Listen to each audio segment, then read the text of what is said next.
मध्य प्रदेश के 18 विश्वविद्यालयों को यानी कि यूनिवर्सिटीज को डिफॉल्टर घोषित कर दिया गया है। ये एक बहुत बड़ी बात है जो कि आपके सामने आई है। यहाँ पर कौन कौन सी यूनिवर्सिटीज को डिफॉल्टर घोषित किया गया है, काफी सारे जाने माने विश्वविद्यालय भी है जिनकी पूरी लिस्ट हम देखेंगे। अब ये जो डिफॉल्टर घोषित किया गया, इसके बाद उन स्टूडेंट्स का क्या होगा जो वहां से पढ़ रहे हैं या फिर जो पढ़ के निकल चुके हैं या फिर जो एडमिशन लेने वाले हैं, ये भी डिस्कस करेंगे। और डिफॉल्टर आखिर घोषित किया क्यों गया है ये भी डिस्कस करेंगे। तो देखिए, विश्वविद्यालय अनुदान आयोग यानी कि यूजीसी, यूनिवर्सिटी ग्रांट्स कमीशन ने पूरे भारत के टोटल 421 विश्वविद्यालयों को, पूरे भारत के 421 विश्वविद्यालय यानी यूनिवर्सिटीज को इस मामले में डिफॉल्टर घोषित किया है। किस मामले में, तो वो हम आगे देखेंगे। एक मामले में डिफॉल्टर घोषित कर दिया गया जिसमें 18 मध्य प्रदेश की यूनिवर्सिटीज भी है, यानी 421 जो विश्वविद्यालय पूरे भारत के हैं जिनको डिफॉल्टर घोषित किया गया है, उनमें टोटल 18 जो विश्वविद्यालय वो मध्य प्रदेश के भी। कौन कौन से हैं वो भी लिस्ट चेक करेंगे।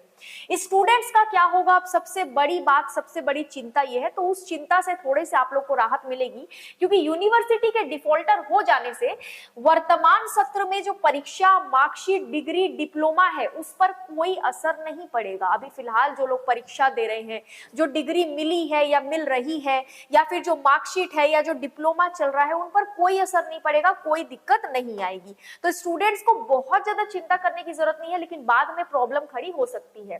वजह क्या है, क्यों इसको डिफॉल्टर घोषित किया गया इतने सारे यूनिवर्सिटीज को? तो इन सभी में लोकपाल की नियुक्ति नहीं हुई थी। यूजीसी ने बोला था कि 30 दिनों के अंदर लोकपाल की नियुक्ति होनी चाहिए।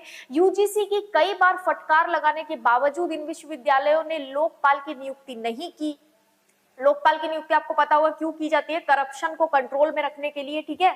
यूजीसी की फटकार के बाद भी कई विश्वविद्यालयों ने प्रक्रिया शुरू तक नहीं की। नियुक्ति की तो बात छोड़िए, प्रक्रिया भी शुरू नहीं हुई, जबकि यह निर्देश पिछली साल अप्रैल में दे दिया गया था। दिसंबर तक का डेडलाइन दिया गया था 2023 के, लेकिन फिर भी कुछ नहीं हुआ।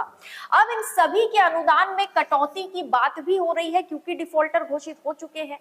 अब यूजीसी का काम क्या होता है, इतनी बड़ी पावर यूजीसी को कैसे मिल गई कि यूजीसी कह रहा है कि पूरे देश के 400 से ज्यादा यूनिवर्सिटीज को डिफॉल्टर घोषित कर रहे हैं। देखिए, यूजीसी जो है वो देश भर में यूनिवर्सिटीज यानी कि विश्वविद्यालयों का संचालन अच्छे से हो रहा है या नहीं, इस बात की जिम्मेदारी उठाता है। यानी कि किसी भी विश्वविद्यालय में कोई भी गड़बड़ी है तो यूजीसी उसको देखता है। पूरी जिम्मेदारी यूजीसी की होती है कि पूरे भारत में यूनिवर्सिटीज का संचालन सही ढंग से हो सके। तो ये जो प्रॉब्लम है ये क्रिएट कब हुई, जब लोकपाल की नियुक्ति के लिए यूजीसी ने बोला, लेकिन विश्वविद्यालयों ने इस बात पर हामी नहीं भरी, कोई माना नहीं और किसी ने नियुक्ति नहीं की, किसी ने प्रक्रिया भी शुरू नहीं की। तो फाइनली यूजीसी ने उनको डिफॉल्टर घोषित कर दिया है।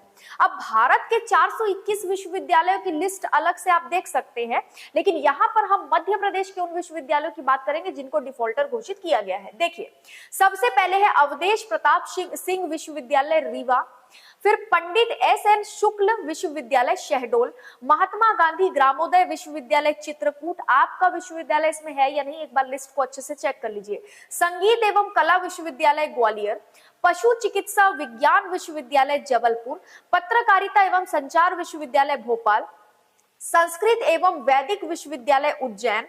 नेक्स्ट है छत्रसाल बुंदेलखंड विश्वविद्यालय छतरपुर, मध्य प्रदेश चिकित्सा विज्ञान विश्वविद्यालय जबलपुर, जीवाजी विश्वविद्यालय ग्वालियर, कृषि विश्वविद्यालय जबलपुर, सामाजिक विज्ञान विश्वविद्यालय इंदौर, विधि विश्वविद्यालय जबलपुर, हिंदी विश्वविद्यालय भोपाल। आगे राजा शंकर शाह विश्वविद्यालय छिंदवाड़ा, राजीव गांधी प्रौद्योगिकी विश्वविद्यालय भोपाल, रानी दुर्गावती विश्वविद्यालय जबलपुर और सांची विश्वविद्यालय रायसेन। इन सभी को डिफॉल्टर घोषित किया गया। 421 विश्वविद्यालय जो पूरे भारत के, उनमें से 18 इनके नाम है। अगर आपकी भी यूनिवर्सिटी है इनमें से कोई एक, तो ध्यान रखिएगा, इन पर कड़ा एक्शन और भी लिया जा सकता है। अगर इन्होंने अभी तक 3 महीने के अंदर अंदर अगर लोकपाल की नियुक्ति नहीं की तो और कड़ा एक्शन लिया जाएगा। आने वाले 3 महीने में सभी विश्वविद्यालय लोकपाल की नियुक्ति कर देंगे और इसके कारण उनका नाम डिफॉल्टर की लिस्ट से बाहर हो जाएगा। देखिए, ऐसा नहीं है कि मान्यता खत्म कर दी गई है, कई सारे बच्चों को डिफॉल्टर घोषित होने का मतलब लग रहा होगा कि मान्यता खत्म कर दी है, अब हमारे रिजल्ट का क्या होगा, डिग्री का क्या होगा जो हमने यहाँ से हासिल की है या हासिल करने वाले, तो ऐसा कुछ नहीं है। मान्यता प्राप्त विश्वविद्यालय है ये सारे के सारे, लेकिन लोकपाल की नियुक्ति न होने की वजह से, यूजीसी के बार बार वार्निंग देने के बावजूद लोकपाल को नियुक्त न करने की वजह से इनको डिफॉल्टर घोषित किया गया है। तो आगे अगर ये लोग लोकपाल को नियुक्त कर लेते हैं तो सारी चीजें सही हो जाएंगी। तो ये था आज का वीडियो को लाइक कीजिए, चैनल को सब्सक्राइब कीजिए, और कोई भी डाउट या कंफ्यूजन हो तो आप मुझे कमेंट बॉक्स में पूछ सकते हैं। आज के लिए इतना ही, थैंक यू सो मच।